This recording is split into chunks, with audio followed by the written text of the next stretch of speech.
Hello, welcome to this video. We are going to talk about the latest on the southern pine beetle outbreak in Napeague.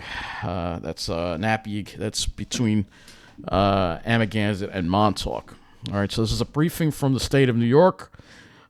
Pictured here is Becky Sibner, a forest health specialist for the State Parks Department, presenting a timeline of the department's years-long battle with the southern pine beetle last Thursday. The slide on the screen shows the damage done in the last year at Napeague State Park. So let's see if we can maybe get that a little bit bigger. But you can see here the damage. I guess you can sort of see how much has been lost here from the southern pine beetle, and it's quite a lot of trees, unfortunately. So let's read the article here. It says, the work being done to respond to the damage from the southern pine beetle on Napeague and in Hither Hills State Parks will continue over the course of the next several winters, according to Lynn Bogan, Assistant Deputy Director for Stewardship at the New York State Department of Parks, Recreation, and Historic Preservation.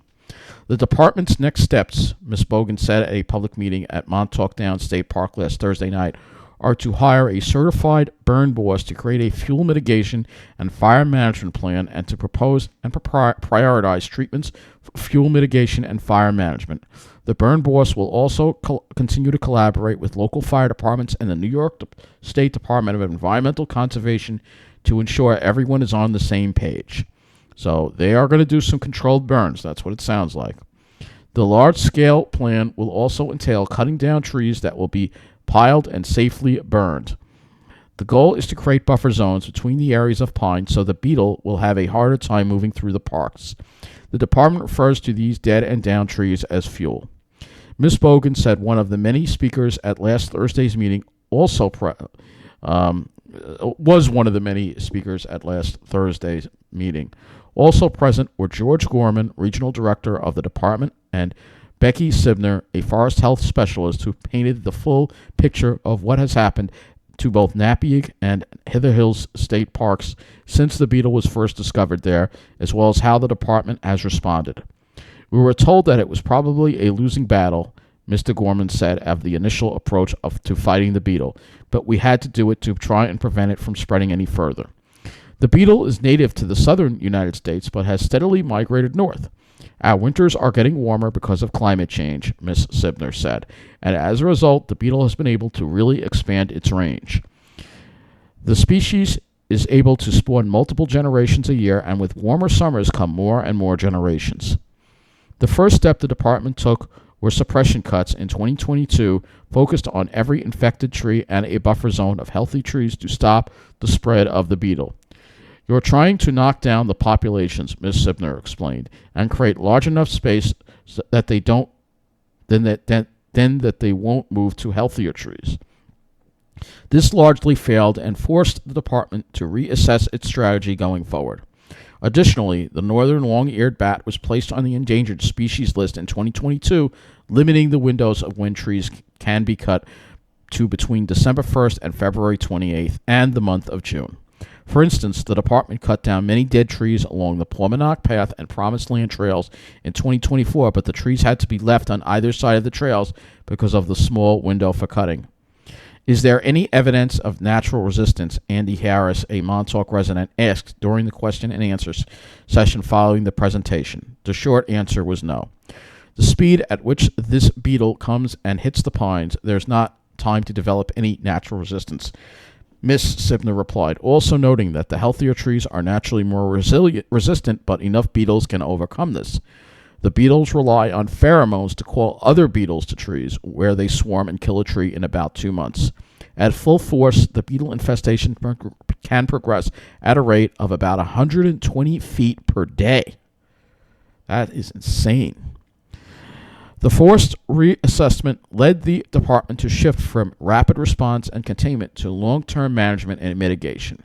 Ms. Sibner shared the department's 3 goals for management: reduce and mitigate threats to public safety, protect and promote rare and vulnerable species and natural communities, and strengthen ecosystem resiliency to pests and disease.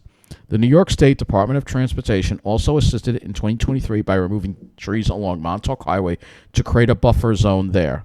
The biggest management task the Parks Department has undertaken is the creation of two 20-foot wide fuel breaks where the forests meet private property, which also protects those properties in case of a fire. This project began in December 2023 and was completed in February 2024. The fire breaks were created in consultation with the DEC and local fire departments to make sure the breaks were wide enough for two vehicles to pass each other in the event of an emergency.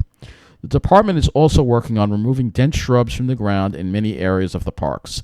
This acts as both fire prevention and creates more open space where the beetle's pheromones can be lost. In the event of a fire, the dense undergrowth could carry it through the park quickly and potentially allow it to spread to the canopy. Although it may look barren in those areas, those shrubs will grow back. It is not a one-time management. We'll probably mow then again. So I guess they're going to be mowing. In the audience were various state and local elected officials, including Assemblyman Tommy John Schiavone, Suffolk County Legislature, Ann Welker, East Hampton Town Supervisor Kathy Burke Gonzalez, and Councilman David Leese. Can the community plan on any fuel reduction techniques this springtime? Mr. Schiavone asked. Ms.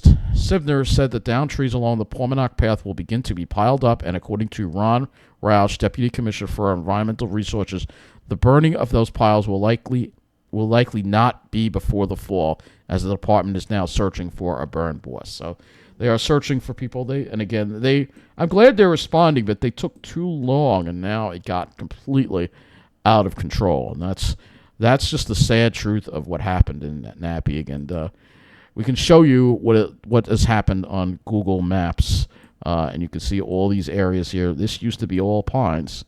That is all gone. Look at that. That is all gone. That is infested right now when this image was taken. This is a healthy area remaining. Who knows how long that's going to be there. There are a few islands of healthy trees, but they took too long to act.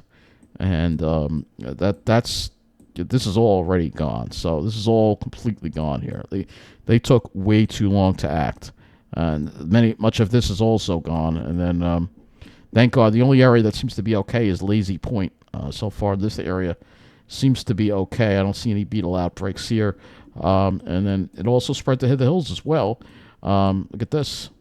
Yep, that's an infestation right there. It looks like they had to do some cutting, or I'm not sure if they did cutting there, but you can see an infestation there, as well as here. This whole area is also gone. So it is such a shame to see this happen. This is a unique ecosystem, a coastal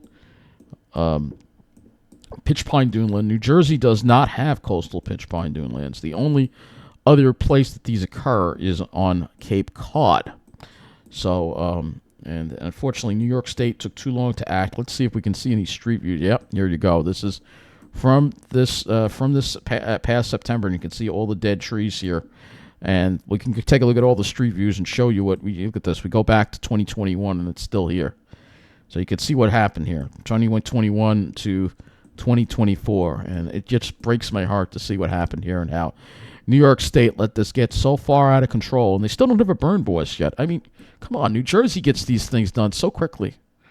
So you can see what once was, and this is what once was here. We used to have all these pines. This used to be such a beautiful place, and now, yeah, it's all gone. And this looks like they're, and this is just, it's just nothing but dead trees all over the place. It's a travesty. All right, leave me alone. It's just a travesty. It really is. I said leave me alone. Windows 10 has these annoying messages that come up that are very annoying. But you could see here, this is what, climate change is definitely something that has played a role in this. But if the state acted quicker, it would have been stopped quicker, and they didn't. They took too long. And looks like this area is still okay. But there's a tree that's, you can see here some more that's gone here. So it's, it's such a shame. It was such a beautiful place. It's just there's still some of it left that they're trying to fight to save. This area looks like it still hasn't been touched yet. So, but why wait till the fall? We don't have a burn boss. I mean, get get your act in here, man. You gotta get this stuff done. Get it done. If you don't have the manpower, I'm sure New Jersey would be happy to help us. But you can see what's happened here. So it's really just, and then here's another. Just endless stretches of dead trees here, and this whole area is gone. It's just such a shame to see what's happened here, and I'll show you what it used to look like. It'll show you what it used to look like in a moment here. All right, I had to look for some old pictures to show you what. This is all gone. This is all gone. Such a shame, man.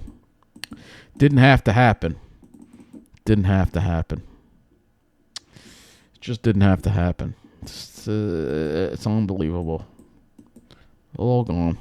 Look at this. This is just nothing but devastation. It really is unbelievable. Now they act. They took too long. The best thing you could do right now, and it's going to take many, many years to regenerate this forest, is just promote the growth of a new forest here, because that's the only way we're going to save this. At this point, this whole thing is lost, and it's really a shame. And then you also had this area too, which, oh my gosh, this is terrible. Look at this, it's all gone. Yep, all this is gone too. Man, this is unbelievable. Yep, this is a severe outbreak. It's just, this was September 2024. Let's see, this is what used to be here. December 2021 used to be so beautiful here. It's all gone. It's all gone. In September 2024, look at that. It's just, they took too long to act. They cut all the trees in this area now. So they're going to have to grow a whole new pitch pine forest here. It's going to take many, many years to get this back. I don't even know if I'll be alive to see it. But at least this area is still okay. Let's see if they went down here. Yeah, thank God this area is still okay. So this is the Lazy Point area. So it's still okay here. There's enough of a separation that they haven't gotten over here yet, the Beetles. But it's such a shame. This is such a unique type of environment that does not exist in New Jersey. New Jersey has pine barrens, but they don't have these coastal pitch pine dune lands. And the only area where you can find them is Cape Cod that I know of. So if you're on Cape Cod, if you're in like Provincetown and stuff, yeah, this is where you have them over here. So let's see, we can kind of look over here. You can see what. This is a terrible, very low resolution street view. Let's see. Yeah, they only have really low resolution ones, unfortunately. This is the only area where this occurs. And you can see there are no outbreaks there. I don't see any southern pine beetle outbreaks there because I guess Massachusetts also has done a much better job. It's also colder there. That also helps. But yeah, this is Cape Cod. Cape Cod is amazing. Take a look at this. Maybe we can get some more views in here. Yeah, look at this. So it looks like these pines are doing just great over here. So it's good to see that at least it is, this type of forest is existing. But unfortunately, on Long Island, we're losing this environment, and it's just one of the many things about Long Island that's being ruined. You know, Cape Cod is beautiful, but there's very little transportation here, and it's a long trip to get from Provincetown, which is where this environment is. You got to go all around the Cape. I don't know how many miles that is. Let's see. Yeah, it's a lot. Well, yeah, it's about 50 miles if you're coming from Bourne, 56 miles. So it's a long, long trip over, for sure. But at least Massachusetts is doing a good job with their pine barrens and not seeing these beetle outbreaks. It's really Long Island that's getting the worst of it. You don't see any outbreaks here in Massachusetts at all. Maybe it's colder there, but I think it's also because you have better management. New York State just doesn't. All these people almost look like a certain demographic to me. So, but yeah, I'm glad they're doing something, but it's a little too late now, you know. So that's all I got for you on this Read the article if you want. And enjoy the Pine Barrens here on Long Island while you still can, because they're disappearing at a very quick rate. And I guess that's all part of the plan in the end, right? For me, leaving Long Island, going to New Jersey, or going to Massachusetts perhaps, or maybe way upstate. But Long Island, every good thing about Long Island is being ruined, unfortunately. And it doesn't seem like New York State's doing enough to stop these beetles at all. So, thank you for watching.